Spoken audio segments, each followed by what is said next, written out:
now. Yes, it is. Everyone on their best behavior. Just kidding. Okay, let's get started. Hi, everyone. My name is Caitlin. I'm the events coordinator at Square Books in Oxford, Mississippi. We are gathered here this evening with Erin A. Victoria Lee, and Elizabeth Lim to celebrate all things Small Favors, Erin A. Craig's latest book. Before I pass it on to them, I'd like to tell you about a couple of upcoming events that are happening at the bookstore. Try to keep it brief. Okay, so tomorrow we'll be back on Zoom at 6 p.m. to celebrate a wonderful debut by Jean Kwok. The novel is called Go Home, Ricky, which go home is a wrestling term, which will make sense in a moment. This is a fresh satirical novel about masculinity and tenderness, fatherhood and motherhood, set in the world of semi-professional wrestling in Nebraska. He'll be joined in conversation by novelist and Square Books alum, Michael Bible. I think a lot of readers will enjoy this discussion, but if you are a Barry Hannah fan, you cannot miss it. Yeah, definitely like Barry Hannah's nephew or something, some spiritual nephew. Then for our locals, Thursday, 10/28, Thacker Mountain returns for another week. This will be at the open air Old Armory Pavilion. Lots of room for social distancing. Bring a chair, bring a picnic. We'll bring the books. The author this week is Mississippi artist Lee Harper. She'll be discussing her book, Tiny Oxford, which features photographs of her breathtaking miniature versions of Oxford haunts and locales, both past and present. And kind of fittingly for this event, she actually got into miniatures as a Halloween-themed treat for her then young son. She thought of it as kind of a macabre parody of the Christmas time elf on a shelf tradition, and she's really just kind of run with it. So that'll be fun. And she'll be joined on the Thacker stage by vocalist Kelly Hogan from the Decemberists, and from the Decemberists, keyboard accordion player Jenny Conley, Bill Perry Jr., the jazz pianist, will also be there. And of course, our house band, the Yellow Bushwhackers. Those who live outside of Oxford can visit our website for links to listen remotely. You can also RSVP for that earlier event by visiting our website. Okay, one more. Also for our locals, this is Monday, November 1st at 6 p.m. We'll be hosting Bill Boyle, who lives in Oxford but originally hails from Brooklyn, for his newest book, Shoot the Moonlight Out. It's a haunting crime story about broken characters inhabiting yesterday's Brooklyn, the latest from what we call a neo-noir master, Bill Boyle. Things to expect at an in-person event at Off Square Books. You will need your mask and proof of either your vaccination status or a negative COVID test. There will be limited capacity, socially distanced seating, and respect for all. Okay, but enough about them. I would like to tell you about the three ladies on your Zoom screen this evening. We'll start with Erin. Erin A. Craig has always loved telling stories. After getting her BFA in theater design and production from the University of Michigan, she stage managed tragic operas filled with hunchbacks, seances, and murderous clowns, then decided she wanted to write books that were just as spooky. An avid reader and embroidery enthusiast, a rabid basketball fan, and a collector of typewriters, Erin makes her home in West Michigan with her husband and daughter.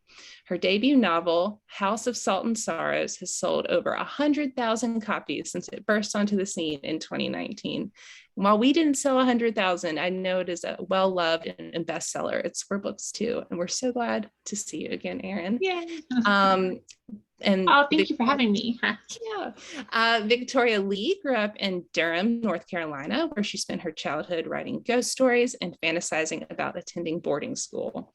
She has a PhD in psychology, which she uses to overanalyze fictional characters and also herself. Lee is the author of A Lesson in Vengeance, as well as The Fever King and its sequel, The Electric Air. She lives in New York City with her partner, cat, and malevolent dog, who I would like to hear more about if we have the time. You can visit her online at victorialeewrites.com and follow her on Twitter and Instagram at So Said Victoria. Last but certainly not least, Elizabeth Lim grew up in the San Francisco Bay Area, where she was raised on a hearty diet of fairy tales, myths, and songs. Before becoming an author, Elizabeth was a professional film and video game composer, and she still tends to come up with her best book ideas when writing near a piano.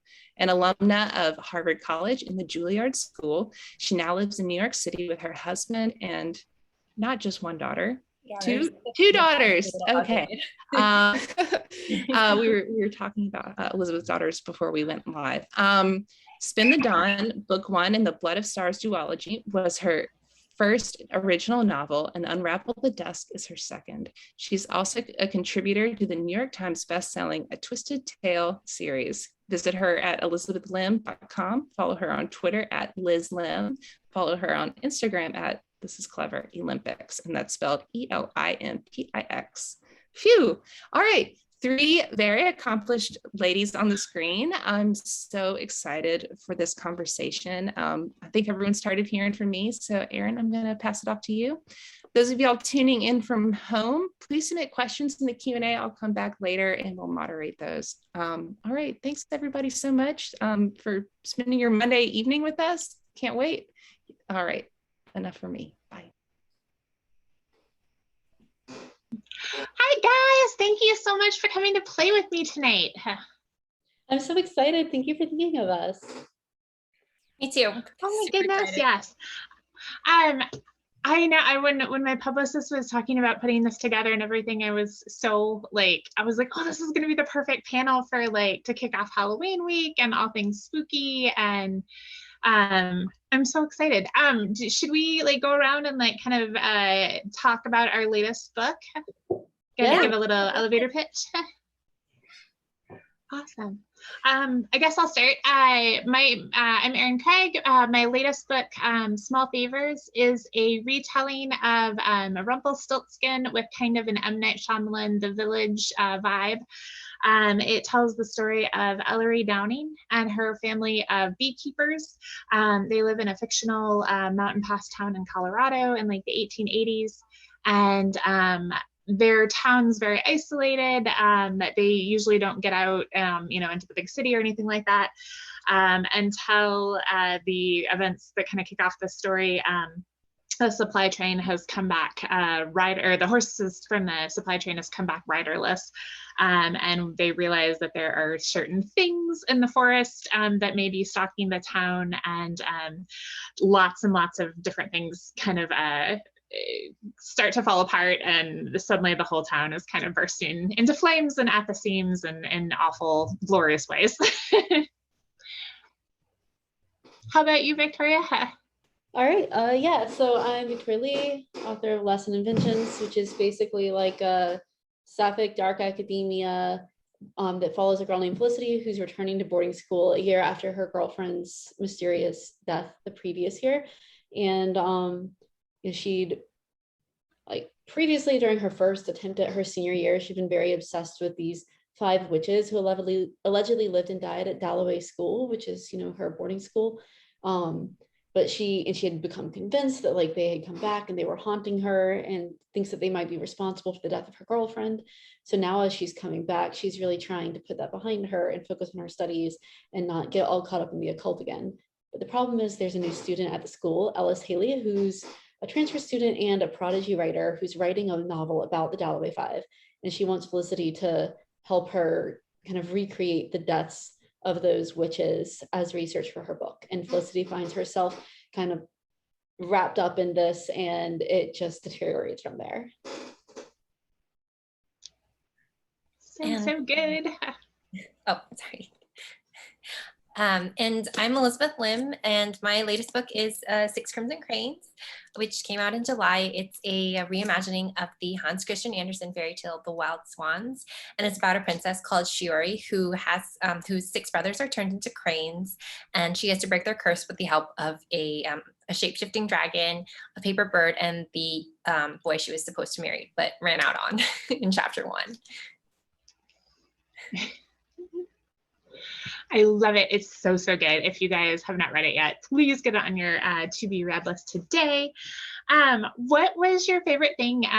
Because like I love retellings, obviously. What Liz, I'm really curious, like what was your favorite thing that you got to research when you were like doing your world building and creation for Six Crimson Cranes? I think one of my favorite things actually, I don't know if I would really call it research, but I got to revisit some of my favorite like adaptations of The Wild Swans, which I loved when I was a kid. There were a bunch of animations and I watched most of them again just to like jog my memory after I had a draft. And it was just like so much nostalgia came rushing back. And I just really enjoyed that. How about you, Erin? I've always been really interested, like you have retellings elements in both of your books. Like, are they some of your favorite fairy tales? How did you pick them and make them spooky? I really for House of Salt and Sorrows, it's a 12 Dancing Princesses retelling. My mom actually got me into the story when I was a kid. She was a Girl Scout troop leader for my sister's troop, and they were going to do like a fairy tale kind of like pop-up theater, and they would go to like libraries or retirement homes and everything and like take these like fairy tales with them and you know perform on Saturdays or whatever. And she had exactly 12 girls in her troop. The first one they did was the 12 Dancing Princesses. And as my mom was writing the script and like furiously like spray painting tree branches, and we grew up in Texas, so we had like tumbleweeds instead of like golden forest of trees and things. This is all like spray painted tumbleweeds. But they realized like, oh, we need, you know, the soldier boy for this character. We need somebody really tall. And I was the older, you know, sister of the group and everything. So I ended up having to play the soldier boy. So there's this terrible, terrible photo of me like a green lame vest, and like no one will ever see it. It's buried away for forever. But when I was approaching the idea that I had, originally it was going to be a Annabelle Lee retelling from Edgar Allan Poe's poem. And I couldn't ever make the story work right. And then I stumbled across that picture and I was like, oh, what if I tried to do a fairy tale version of Edgar Allan Poe? Like that would be really fun. And so that it just kind of like, as soon as the idea hit, I just kind of ran with it. And so when I was approaching Small Favors, I was like, I really had fun doing that, like taking this, you know, a fairy tale that I knew and loved really well as a kid and just making it like super dark. And so I kept thinking, I was like, well, what fairy tales, you know, were my favorites as a kid? And I really, really loved Rumpelstiltskin. My sister and I had like the Jello, you know, cassette tape that if you, you know, bought so many boxes of Jello and like would send the box tops off of, you could get the free cassette tape with, you know, shipping and handling. And we wore that thing out. We loved that story. And so I was like, oh, that would be really, really fun to do. And there weren't a lot of like Rumpelstiltskin retellings that I knew of at the time. And so I wanted to try to make it, you know, very dark and spooky. And so as I was approaching like how to create the Rumpelstiltskin character, I knew that I didn't want to go with the traditional elf. It felt very European. And so I started thinking of like different things from my childhood that I enjoyed that terrified me. And I loved like researching all of the cryptozoology stuff when I was a kid. Like the Loch Ness Monster is like one of my favorite things. And so I thought, oh, what if I set it like in America and had like an American cryptid for the Rumpelstiltskin creatures? And at first I was like, oh, Bigfoot, this is going to be great. I'm going to have Bigfoot. He'll be a love interest. No one's done this before. And there's very good reason why no one has done this before, because Bigfoot is not inherently a very sexy beast. So I started looking at different cryptids. I discovered the Mothman of Pennsylvania and the California Dark Watchers. And I kind of made like a merging of the two to make a very, very creepy, sexy Rumpelstiltskin. And Victoria, what about you? Like there's so much like that. I love how all of the mythology with the witches and everything. Like what was your favorite part to research for Vengeance? Oh God. Honestly, probably like it's gotta be a tie between either like the actual occult stuff, because I like before I writing this book, I had started getting into the occult. You know, I'm Jewish, and I'd become interested in like people like Jewishes, like Jewitry, like basically like Jewish and like Judaism steeped ways of performing witchcraft and like Jewish spiritual practices. And, you know, I'd also kind of toyed around some with like tarot and, you know, crystals and various other stuff like that. And then like when I started writing the book, I obviously had to do more research for it. And as I was doing the research, I found like that I was getting more and more interested in it and like more involved with it myself. Like I definitely wouldn't say I'm an expert in any sense of the word, but it is something that I became very interested in. I'd also say I had a really, I don't want to say it was a good time because it's tragic, but like an interesting time researching the Salem witch trials. Like I read a lot of the old testimonies from the actual trials because I had to write these fake testimonies of the trial of like Marjorie Lamont. And so I wanted to have like the language right and the kinds of like things that they would be bringing up be accurate. And so it was very sad to read these testimonies, but also just extremely interesting, I guess I would say.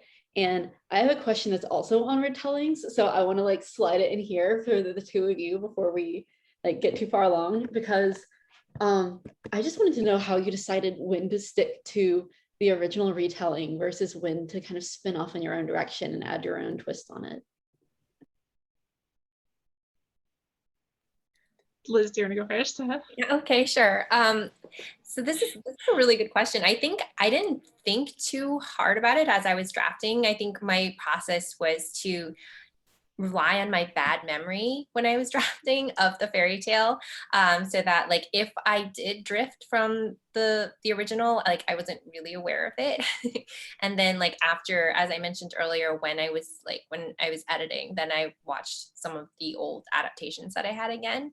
So like in Six Crimson Cranes, for instance, like obviously it's set in an East Asian inspired world rather than a European one. And so like one of the very first changes that I made, which like seems superficial at first, but it was just like a big one for me, like as a writer, was changing the swans to cranes. And just that one change there like allowed me to completely envision the world differently and make it my own.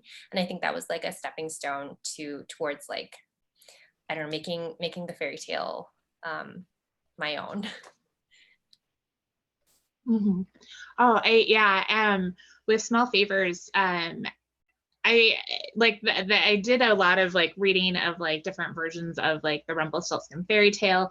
I tried not to read like any like other big retellings or anything of it, and just kind of stick to like the very basic, you know, once upon a time and this with it. And then I always make a list of like what the major key components are. So for like 12 Dancing Princesses, like you've got the tattered shoes, you've got the forest of gold and silver trees, and the dad that's pissed, you know, that they're dancing through the slippers and everything. And then I kind of let the rest of the story, like whatever doesn't fit the way that I want it to, I just kind of let it slide.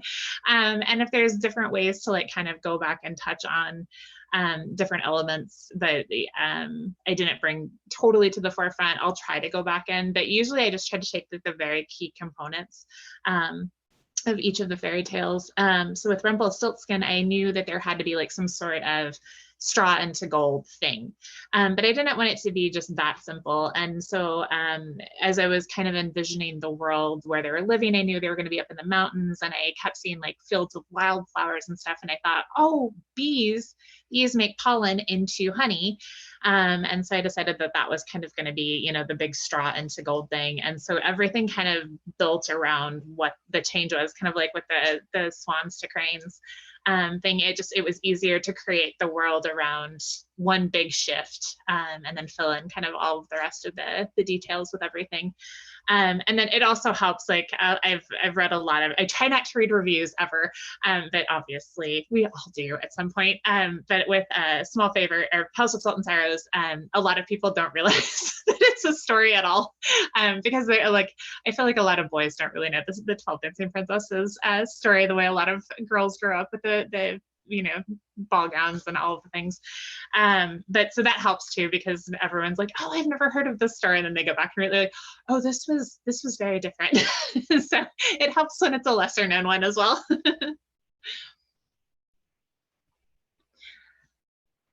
So we are in spooky season. I've got some fun, like very silly, completely not at all writing related questions.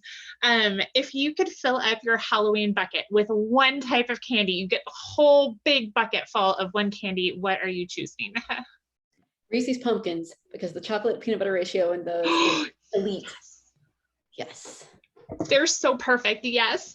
No, I need to go and buy some. I haven't had any yet this year, but like as soon as Halloween's over, I'm gonna buy just like $30 worth and eat them for the rest of the year. I love that, especially when they hit like that magic like 75% off. It's like, oh yes, throw them all in the bag. It's gonna be good. Like honestly, I don't even need them before Halloween. I'm happy to eat them in November. Oh yeah. I don't know what it's true about the pumpkin shape, like the tree. I feel like the trees and the hearts, because you get the like the other seasonal ones, but like it's a different ratio. Like yeah, the pumpkin one is adding the little angles with the Christmas trees. Yeah. I mean the big Reese's cups are also like pretty good, but like the pumpkins, I think it's, I don't know if it's that like the serration on the edges of the trees and like the cups like makes it too crunchy on the edges, and like maybe that's part of the problem. It's totally a different texture. Yeah. Liz, what about you? I'm trying to think about this one. There's so many candies that I really like. I really like Sour Patch. I also really like High Chews. Have you guys had those? They're like these chewy, fruity, almost yes. like Starburst.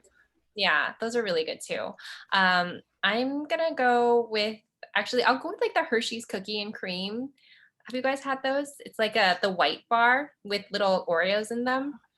Ooh. Yeah, I just, that was like my favorite candy. Awesome. I haven't had it since I was probably like 12. So I haven't had it in forever. I want to try some more now. yeah. And crispy M&Ms, but those don't exist in the US anymore. Oh my god, crispy M&Ms. Love crispy M&Ms. Language. So good. I have okay, sorry. Oh, I haven't seen them. No, I was just trying to think the last time I actually saw them. Like usually they're like you get the whole like display at the grocery store, but I don't think I've seen them. Yeah, they've been discontinued. Oh. Yeah, what about you, Erin? What's your favorite? So sad. I really like the teeny little fun size Snickers, and it's the same thing. Like I like Snickers like in general, like the big candy bar, but like the teeny little square ones, not the fun size ones, but the little like mini ones. It's like the perfect bite size. Like the caramel ratio is very good. And my favorite part of Halloween the last couple of years, Tiny Craig is finally like old enough to like finally go trick or treating, and my husband's diabetic, so like we very rarely ever have sugar in the house, so she doesn't really understand what candy is. So I let her play with them. We got home like last year was the first time we went like neighborhood trick-or-treating, and like she got everything out and she just lined up everything and she like sorted it by color and like size, everything. She's very like analytical about the whole thing.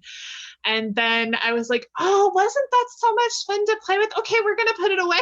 And I just took it up to my office and ate it all. And I'm the worst mother ever, but it was so lovely. And she didn't miss it. She didn't know what she was missing. But her teachers at school have started giving her candy as rewards in kindergarten. So now I think that was my 1 year. I got away with that. Too late now. You can't go back. Yeah. I can't do it. Yeah. She's gonna be like, oh, M&Ms. Yeah, I know what those are.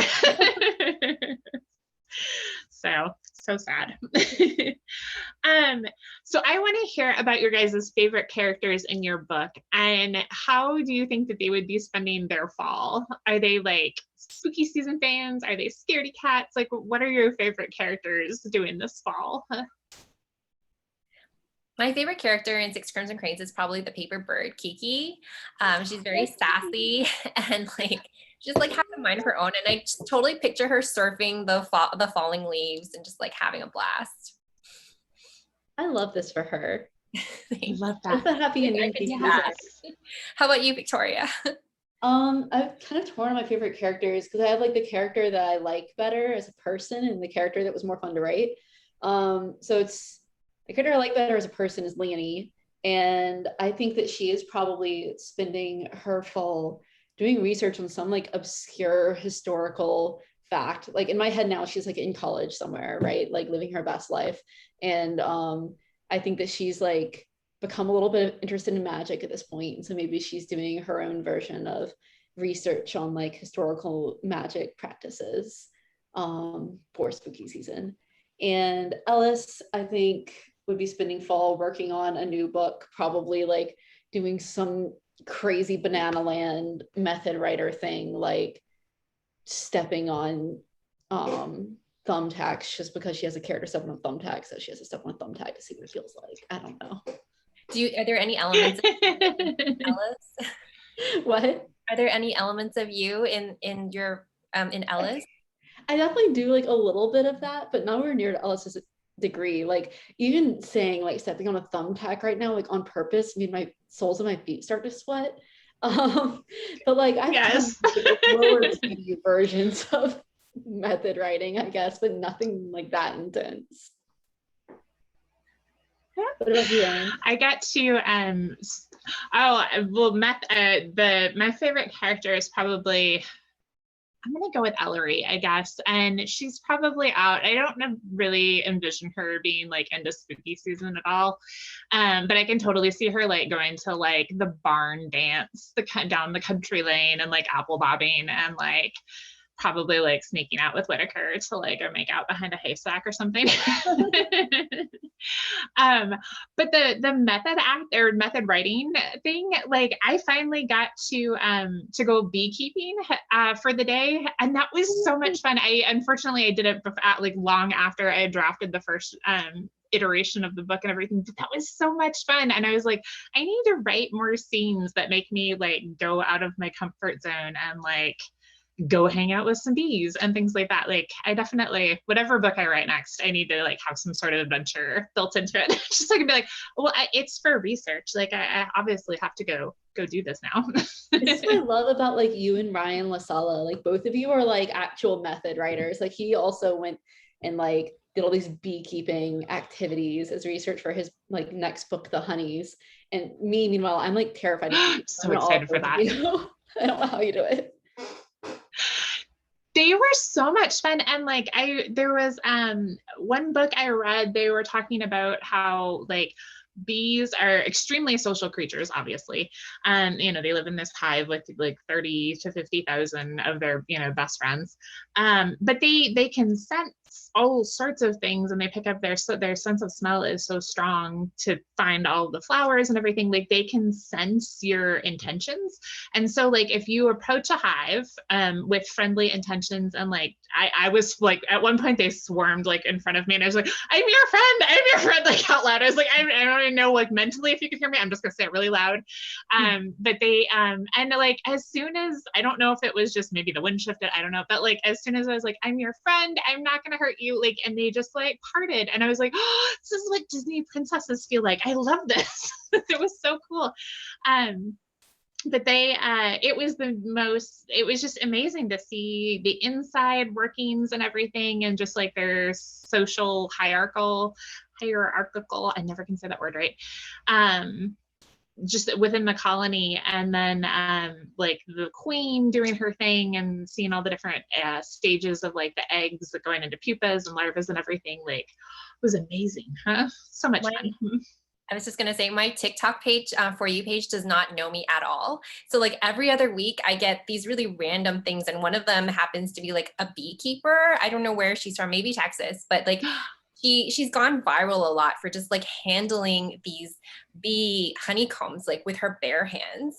And that explains a lot, Erin, when you said that they can sense your intentions, because I just watch these videos like in awe. I'm like, how can you even touch one bee, let alone thousands, with your hands? I don't know. I shiver. There's one guy I started following, he's a German beekeeper, and he's got like this huge beard, and like he'll let the bees like go and like crawl in the beard. I was like, I am brave. I'm not that brave. Like I would know. And he's just like, ah ha ha, it tickles. I'm like, no, it is not, no. Meanwhile, I was freaking out so much over it landed on my water glass at lunch today when I was like with my boss, and I was just like afraid of it, just like minding like own business, being afraid. And he just reaches over and takes my glass and goes smash. And I was so upset by that. We've got a big apple tree outside our house, and I'm in drafting and edit mode all at once, and so I've been totally neglecting like any kind of outside yard work. And all the apples have been falling. I was like, oh, it looks like confetti in the yard. And then I realized like when the lawnmower runs over, they get all smushed and disgusting. But because it's fall and there's no flowers, all of the bees have been like swarming the smushed apples because they're trying to get their sugar and everything. And so like poor tiny Craig, like she likes to go out and play, and there's just like literally thousands of bees in the yard right now, just like drinking apple juice, and like some of it's old apples, so they're getting drunk, and I've got drunk bees like all over the yard. And every time she tries to go out for sidewalk talk, she's like, hello bees, I'm not going to hurt you, and she'll have whole conversations with them. And I was like, oh, God bless her, she is so my daughter. Out talking to the bees, and they're just like stupidly like trying to swarm away and can't because they're drunk on apple wine.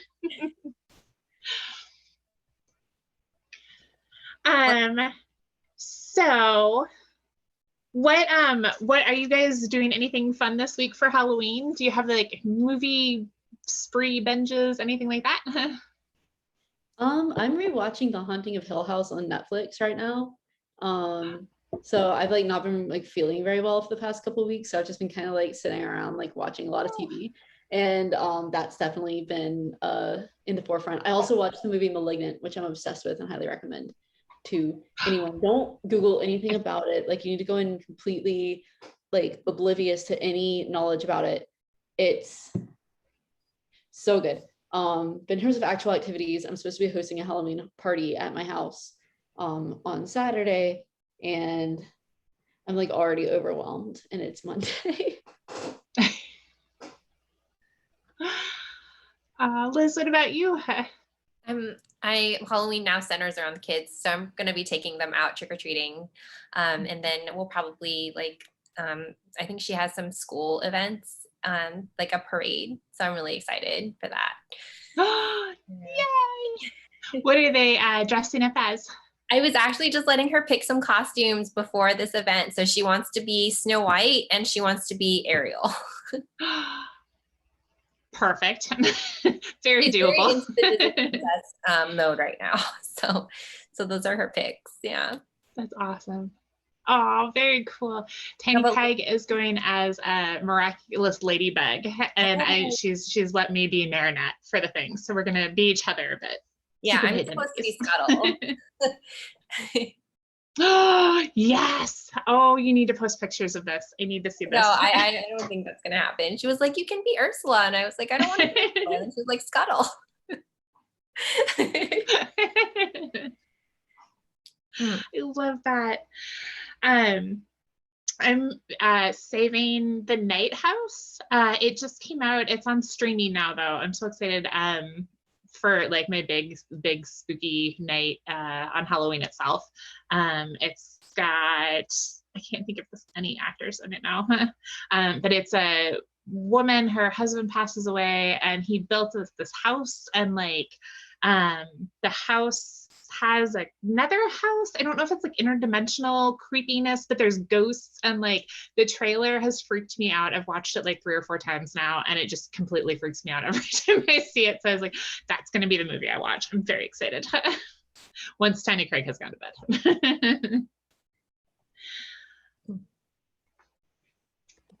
I just looked at the Wikipedia link. It looks really good. Oh, it's like, yeah, I'm big fan. I think is it Rebecca Hall? I can't remember. Yeah. Now. It's Rebecca Hall. It's an actress I like, and I feel, yes, her. Yeah, I love her. Let's see. Okay, so I love fall. It always seems like it's a good time to like, I don't know if it's because NaNoWriMo like makes everybody really anxious and awful. But like, I always feel like it's easier to start writing projects in the fall. Do you guys feel that that's true, or are you seasonal writers? I don't know if it's like NaNoWriMo for me too. Like I've been doing NaNoWriMo since I was like in middle school basically, but like, or maybe it's just like, it feels like school season, so like you need to be like doing various writing activities anyway, but I agree. I guess I haven't really noticed that I started writing in fall, but looking back at it, I usually do, because most of my releases have been in the summer, so fall has been a natural time for me to get back into writing. Yeah. How about you, Erin? I tend to draft more, I would say, during the summer, and then like fall is all editing stuff. This year I'm trying to edit and draft at the same time, which I've never done before. But I was like, oh, I'm gonna do, like, now that Tiny Craig is at school, like this is the first time I've had like big hours of the day where it's just me. And so I can, try this. So I'm gonna try to, I got my edit letter last week, and I'm like, I'm gonna edit in the morning and then I'm gonna draft in the afternoon. I'm gonna see how well that works this week. That's my big goal. But I recently discovered a coffee shop not too far from our house, and they've got like a nice kind of outdoor seating, like little fire pit things. So like even if it's kind of cold, you still can sit outside. And they have like the perfect pumpkin spice chai latte. So I have a feeling I'm going to be out there quite a bit this week, trying to get some stuff done. I've been drinking a lot of what's your perfect day? Yeah. So good. What's your perfect writing day look like? Like if you had it exactly as you wanted? For me, I'm not drafting. That would be my perfect writing day. I would be editing, ideally line editing. How about you? I guess for me, it would have to be at this, like, what? Oh, I was just saying, I love line edits. Oh yeah, I think there's a delay, so I think we keep like. Yeah, I think I would want to be at this on writing retreat at this one like Airbnb that my friend and I always go to that's up in the Catskills. It's got like all these like fake furs and like a fireplace and like little fake like deer antlers on the wall or whatever. Like it feels very like, mountain cottage, very small favors, like Colorado town kind of vibe. So I definitely want to be there. I want it to be like snowing outside, and like I've got a fire going, and I've got like some mulled wine, and I'm just sitting there with my best friend, and we're doing word wars until like 3 in the morning. I love that. That sounds so good. Hey, Caitlin. Yes, hi. Sorry, please don't let me interrupt. I've so enjoyed this conversation. Loved the beat. I don't want to call it a I've got tangent. one question. Yes, go on. Well, I'm dying. I always love to know, like, what is on your guys' nightstand right now? What are you reading right now? I'm having to look at the title of mine because I know the author, but I don't remember the title. So if you want to go first, Liz. I was starting Neverwhere by Neil Gaiman. I was on a panel recently where it was recommended as somebody's favorite books. I like borrowed it from the library, but I haven't gone very far. That's what I've been reading. But I have something that I have been reading actually that I forgot. I've been reading Lore on Webtoon. Have you guys read it at all? It's so good. Oh my God. I can't believe I forgot about that. But yeah, like it's just been a great thing to read to like kind of cleanse my mind as I embark on a new story. So I just love it. It's a Hades and Persephone retelling, sort of. Oh, so good. I've been reading an arc of A History of Wild Places by Shay Earnshaw, which is Shay's adult debut. And I got to say, it's super good. I've actually never read any of Shay's YA books. So this is my first experience with her work, and I'm really impressed. It's super good so far. So you should pre-order it. That's awesome. I started reading make sure I'm getting it right. The Whisper on the Night Wind by Adam Schultz. He is a Canadian Royal Explorer, or part of the Canadian Royal Exploration Society. And he does a ton of like solo expeditions like across the Arctic. And he did like this 4-month one. I think it was like 1,500 kilometers, totally solo stuff. And his newest book, it came out in October. It's about this town out in Labrador that had up into like the 1930s, there were these weird sightings of animals. And at first he dismissed the entire thing as like campfire stories. And then they like actually got biologists to come in and be like researching it. And they're like, oh, they're bear tracks. And the entire town was like, actually, we're bear hunters. Like, that's what we do for our livelihood. Like, we know what bear tracks look like, and this is not that. And so he decides to like go out just for fun and try to find it. And so about halfway through, I don't know if he finds anything yet, but it's really, really good. And it's wildly funny. Like, I didn't expect it to be a funny book, but he's got really, really good humor.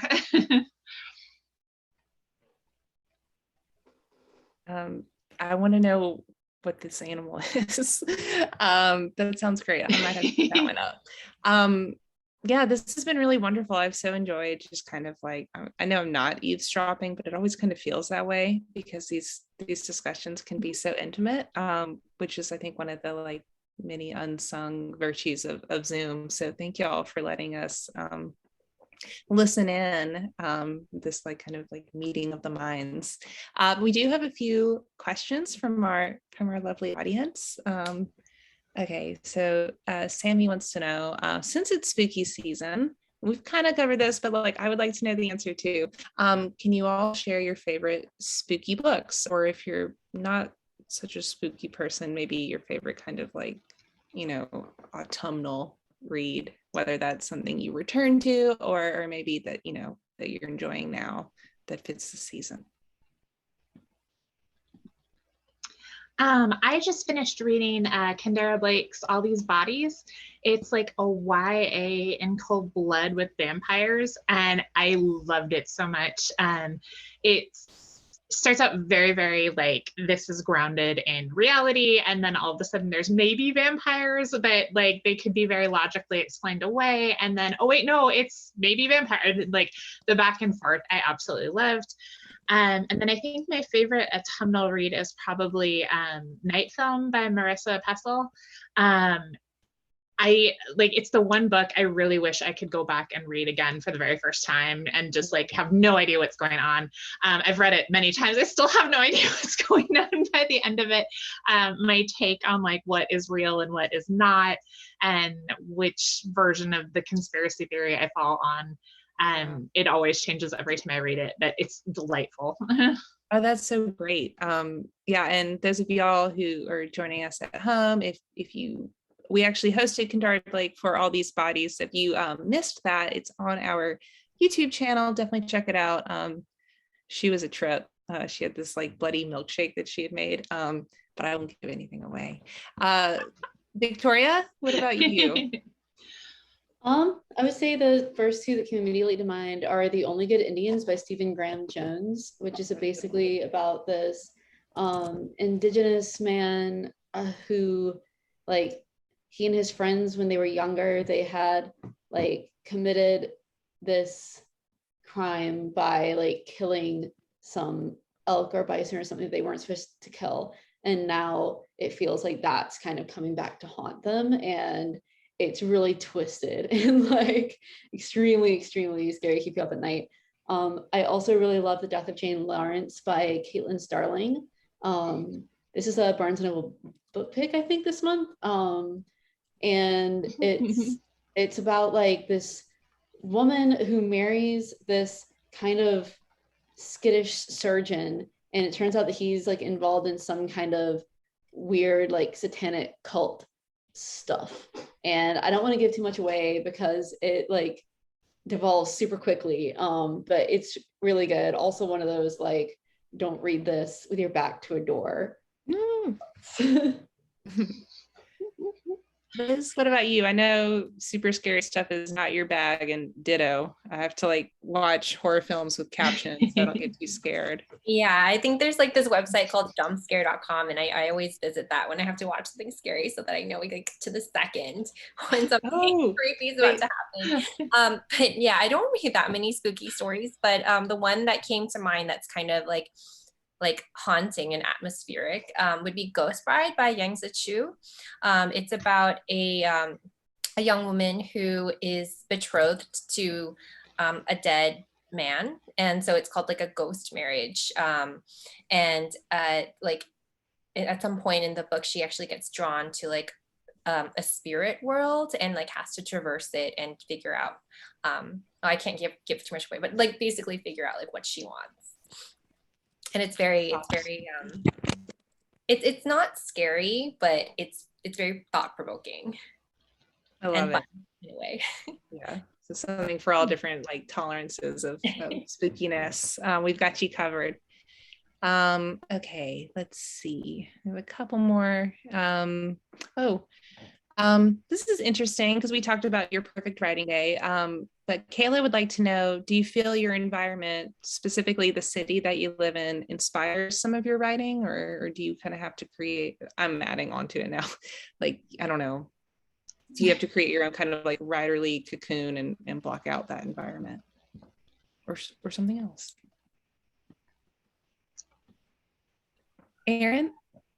I sure think with Small Favors, it was such a weird, I drafted most of it before the pandemic had happened, but like definitely the spring chapter or the spring section of the book was post lockdown, and I think it kind of did do some influences just with the town is all starting to like very much close in on itself and fall apart because of many things, but there was a lot of things that like kind of echoed. It wasn't necessarily like COVID inspired, but like being trapped at home for that long of a time for a while, definitely it helped kind of add in some tensions I probably wouldn't have had I not had that experience.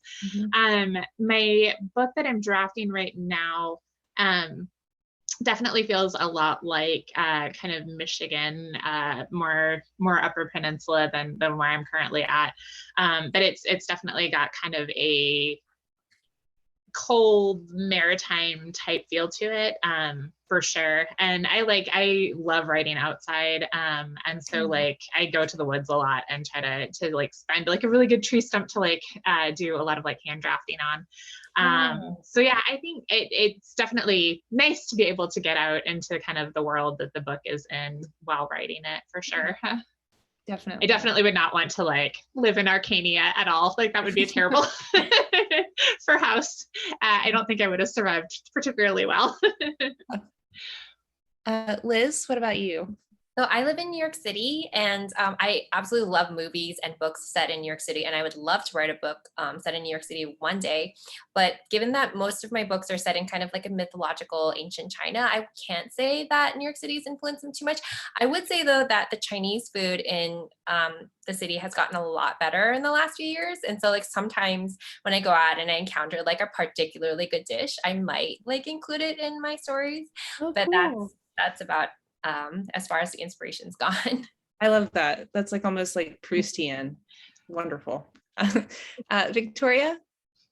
I definitely feel like different environments, so far I have not published a book that's set in New York City, which is where I currently live. I did have my first two books, The Fever King and The Electric Era, are in like a futuristic dystopian version of North Carolina, which is where I grew up. But then like in between, I've lived in a lot of different places, and none of them have really shown up, except like, again, I didn't live here. Like the Catskills is where Lesson Inventions is set, and that's where I did a lot of my writing retreats, and that's where like the writing retreat house that I mentioned earlier is it's in the Catskills. So I think that like writing in that environment kind of like bled over and made me set the book there. I will say though that I have two books forthcoming that are set or partially set in Queens in New York City, which is where I currently live. So clearly it is starting to have an impact, just like further down the line. Oh, I love it. Congratulations. Okay, so we are kind of like almost out of time. So maybe we'll just do one more and then wrap it up and say goodnight. Okay, this is another one from Kayla. So she's a writing major and mostly focuses on writing fantasy adult pieces. What advice would you give about being a full-time author, or maybe something you wish you knew or however you'd like to interpret it. I think we'd all love to hear. And Erin, sorry to always put you first, but no, that's fine. Star of the show. So sure. I actually, I was a stage manager to start with in my career. I never expected to be a full-time writer, and certainly not like an actual full-time writer with a stay-at-home mom thing on the side. So one of the things I think that was like really helpful to me after I sold House of Salt and Sorrows and realized like, oh, I can like do this and like write another book. I like definitely treat writing as a job, because it is. And so like having like set hours or like set time with the newborn, sometimes it was very hard to have like a full hour, but like, okay, I'm going to write for this 15 minutes and this is what I'm doing for these 15 minutes, and treating it like a job definitely helps. And for me, I need to be that kind of person that like has to sit down and write every day. I'm trying to get a little better and like being able to take weekends off and things. But I always try to have the same ritual every day so that it just becomes kind of muscle memory. And so last year when I was doing Small Favors and drafting my next book, because I was a stay-at-home mom, I was homeschooling my daughter for most of last year. I would have to get up at 5 a.m. And so like, it's not fun to get up at 5 a.m. I'm not trying to glorify that at all. But that's what it had to be for me. And so like, I had the coffee set to go off at 4:45. I had the playlist queued up, and like having like that exact same routine, like even down to like, this is the coffee cup and it's going to be right there. And I'm just going to pour the coffee and I'm going to start the playlist and I'm going to start getting the words out. I think it does very much help get into the routine and the rhythm of like getting words out consistently. They don't have to be good words, but like get the words out, let them, you can always fix bad words later. Just get the words out first. And so I would say just trying to get into a writing routine, that whatever it is that works for you, and just keep at it. Because I think writing is very much like a sports, anything. Like if you use your muscles consistently, the muscles will build up. If you don't, then if you're just always waiting for the muse to strike, the muscles atrophy, and the muse doesn't like to always show up. So definitely find your routine and just stick to whatever it is that works for you. Yeah. Wow. I'm hats off to you. Homeschooling, caring and keeping and writing. Whew, tired. Okay. Coffee is our friend. Erin, I feel like we need to have a conversation about this one day. Like, I also have a really similar background. I think we messaged briefly about this, how like he worked in stage and I worked in music, and I like had no idea at all that I wanted to become an author for the longest time. So like when eventually I got my book deal, it was like a huge relief, but also kind of scary, because I was like, oh, like now what do I do? Yeah. And I think I think like I was a composer for a really long time, and only just a few years ago decided to put it aside to pursue becoming an author full time. And even then, still like things still feel kind of shaky. I'm still trying to figure out whether this is what I want to do in like 3 years, 5 years, 10 years. I don't know. But what I would say though, like Erin has given a lot of great wisdom about like writing routine, and I agree with all of it.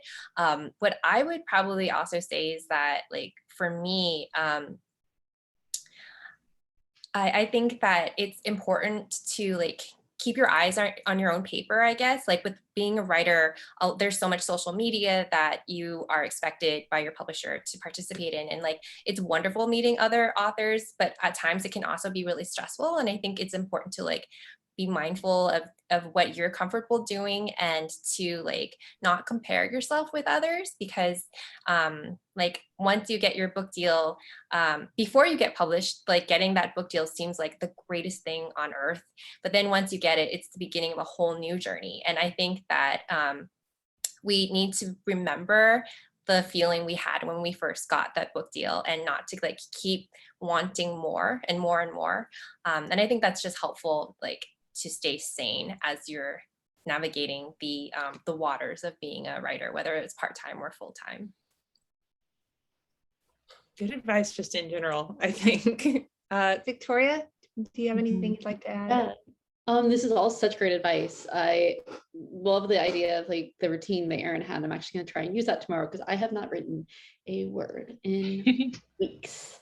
So I really need to get back on the horse, so to speak.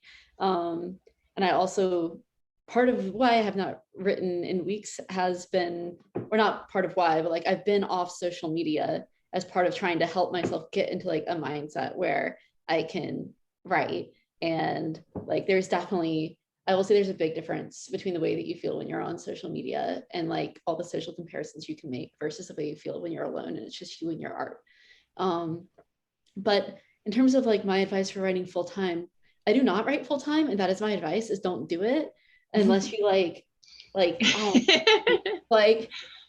hats off to both of you for like doing that. I probably should try to, because I am extremely overwhelmed right now, as you might have like been picking up on from like little hits I've been dropping.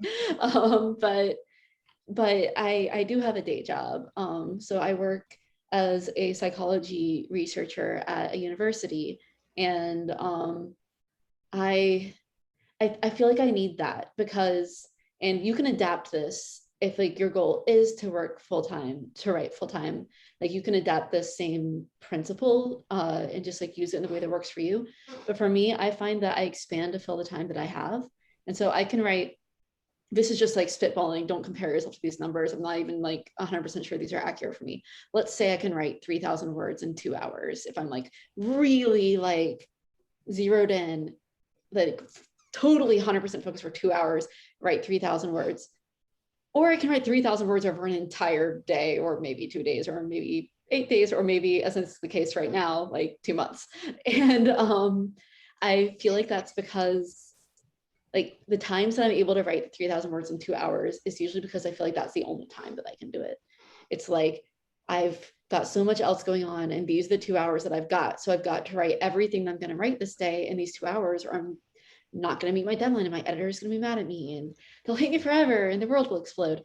So even if you do decide to write full time, maybe you're not like me. Maybe if you had a full day, you would just do what's 3 times 4. You would do 12,000 words in 8 hours of oh my gosh. writing. I don't know. Maybe you're that person, but if you're not that person, then I would advise you to like find other things to also do in your day so that you're not just like sitting there in front of the screen thinking like, I should be writing, but I'm not writing. Does that make me a bad person? Okay, I'm gonna write right now, but I'm not actually gonna write right now. Oh God, I need to write eventually. So just, it'll also make you a better writer to have another, like other things in your life. For me, that's like my other job. For you, that might be like a hobby that you're passionate about. It might be children if you're like a parent, but like have something else going on, because like you need to be a full person in addition to being an author. Otherwise your books will kind of like feel stale and flat. Your characters will feel flat. You won't seem to grow between books. So I don't know, for me that means don't write full time. But either way, I think that like figuring out how much you can realistically write in a day if you did have a full day to write, and then like structuring your time to take full advantage of both like writing time and like rest time and other hobby time. Burnout is real.